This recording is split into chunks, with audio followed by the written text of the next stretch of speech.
আসসালামু আলাইকুম।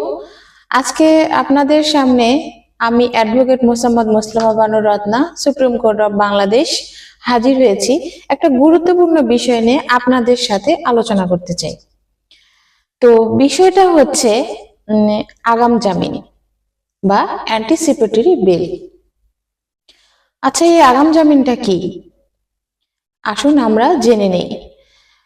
আগে পূর্বেও আমাদের বিরুদ্ধে অনেক মামলা হয়েছে, সত্যি মামলা হয়েছে, মিথ্যা মামলা হয়েছে। তো আসুন আমরা জেনে নেই। আইনটা জানলে কিন্তু সবার জন্যই ভালো। আইনটা জানলে আপনারা নিজেরা ভালো থাকবেন, আপনার প্রতিবেশী ভালো থাকবে, দেশ ভালো থাকবে।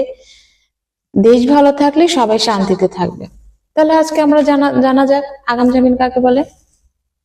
আগাম জামিনটা হচ্ছে কোনো ন্যায় বিচার পাওয়ার জন্য নয়, বরং কোনো দুর্বিসন্ধি মূলে বা কোনো অবিচার হচ্ছে এই ধরনের কোনো ক্ষেত্রে কোনো ব্যক্তির বিরুদ্ধে রাজনৈতিকভাবে হতে পারে কিংবা অন্য কোনো ভাবে হতে পারে, হয়রানি করার জন্য হতে পারে কিংবা সত্যিও হতে পারে। সেক্ষেত্রে আপনি কি করতে পারেন? আপনার বিরুদ্ধে যদি কোনো ফৌজদারি মামলা হয়, সেক্ষেত্রে আপনি কি একটা পদক্ষেপ নেবেন, আপনি কোথায় যাবেন, এখন আপনি কি করবেন? সবাই কিন্তু আমরা একটা দুশ্চিন্তার মধ্যে পড়ে যাই যে আসলে আমরা এখন কি করতে পারি।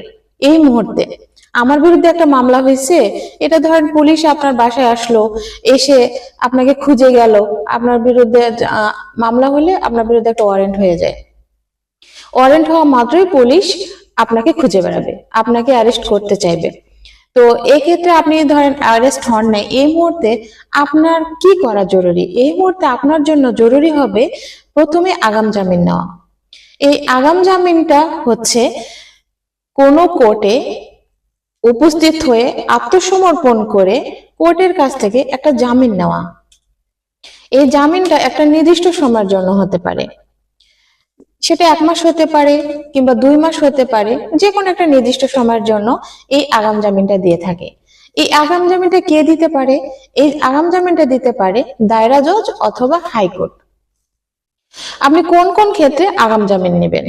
আগাম জামিনটা আপনি নেবেন যদি দায়রা জজের কাছে উপস্থিত হয়ে কোনো আগাম জামিন নেওয়ার ক্ষেত্রে আপনার ভেতরে যদি কোনো সন্দেহ থাকে যে এই আগাম জামিন নিতে যে আমি কোর্টে আত্মসমর্পণ করলে সেখানে আপনার ন্যায় বিচার পাবার প্রতি যদি কোনো সন্দেহ থেকে থাকে, সেক্ষেত্রে আপনি হাইকোর্টে এসে আগাম জামিন নিতে পারেন। তো হাইকোর্ট আপনাকে আগাম জামিন দিলে আপনার সুবিধা কি, এটাও একটা জানার বিষয়। হাইকোর্টে যদি আপনি কোনো আগাম জামিন নেন, তাহলে এটা অবশ্যই একটা নির্দিষ্ট সময়ের জন্য আগাম জামিন দিবে। এই আগাম জামিনটা নেওয়ার পরে এই নির্দিষ্ট সময়, সাপোজ আপনাকে 60 দিনের একটা আগাম জামিন দেওয়া হলো, ঠিক 60 দিন যেদিন শেষ হবে তার পরের দিনেই আপনাকে হাইকোর্ট যে আদালতে আত্মসমর্পণ করার আদেশ দিয়েছিল ঠিক সেই আদালতে আপনাকে আত্মসমর্পণ করতে হবে। আত্মসমর্পণ করলে আপনার কি উপকার হবে এটাও আপনার একটা জানার বিষয়, কিংবা পরবর্তীতে আপনার কি হবে এটাও আপনার জানার বিষয়। হ্যাঁ, যখন আপনি আত্মসমর্পণ করলেন আপনাকে কিন্তু অবশ্যই 60 দিনের একটা, সাপোজ 7 দিনের একটা আগাম জামিন দেওয়া হয়েছিল। এখন এই 60 দিনের আগাম জামিন শেষ হয়ে গেলে আপনাকে কিন্তু পুলিশ আবার অ্যারেস্ট করে ফেলতে পারবে। তো সেক্ষেত্রে আপনার জন্য প্রয়োজন হবে 60 দিন শেষ হওয়ার পরের দিনেই নিম্ন আদালতে আত্মসমর্পণ করে আপনাকে জামিন বর্ধিত করার ব্যবস্থা করা। সেক্ষেত্রে আপনি যদি আত্মসমর্পণ করেন আপনার জামিন পেতে সহজ হবে। কেন সহজ হবে এটাও একটা ইম্পর্টেন্ট বিষয়।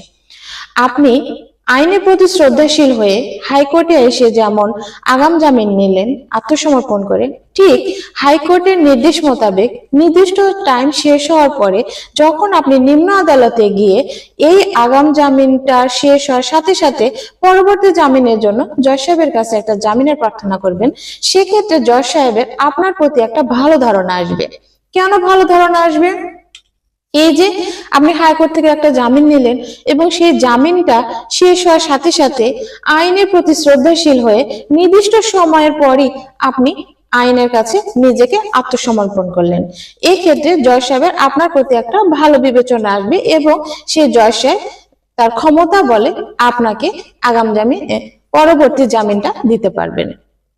আচ্ছা, এই পরবর্তী জামিন নিলে আপনার সুবিধা কি? পরবর্তী জামিন নেওয়ার পরে আপনি যদি নির্দিষ্ট সময় অন্তর অন্তর কোর্টে হাজির হয়ে থাকেন এবং যদি আইন মেনে আর সমস্যা নাই বা হতে পারে, আপনি ট্রায়াল ফেস করবেন, সাক্ষী করবেন, জেরা করবেন, আপনি সেভাবে ধারাবাহিকভাবে চলতে থাকবেন।